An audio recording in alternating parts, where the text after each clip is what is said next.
আরে বেনামাজি, নির্লজ্জ, অসভ্য, বেহায়া, অপদার্থ, তোরে দেখলেই চিনা যায়। তোর চেহারায় কোনো রসকস, মায়া, মহব্বত, দয়া মায়ার লেশ মাত্র নাই।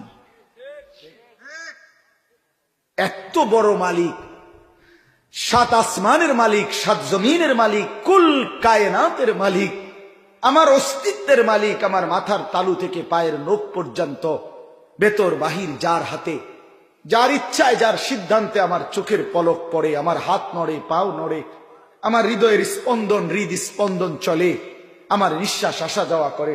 এই যুবক, এই এত বড় মহান আল্লাহর সামনে যারা ঘাড় নোয়াইল না, যার যে সেজদা দেয় না, ঘাড় নয় না, খোদার কসম বেটা, তোর চাইতে বড় ঘাটতারা, গাদ্দার, বেয়াদব আল্লাহর জমিন আর কেউ নাই। তুই সবচেয়ে বড় ঘাউরা বেটা, তুই গাদ্দারা নাম্বার 1, তুই গাদ্দার, তুই গাদ্দার বেটা, তুই ঘাটতারা বেটা। কার সামনে মাথা নোয়াইলি না? কি খাম কেটে চেয়ারম্যান মনে করছে নাকি তা? হ্যাঁ, এই বেটা, এটা চেয়ারম্যান মনে করছো? এটা এমপি মনে করছো নাকি?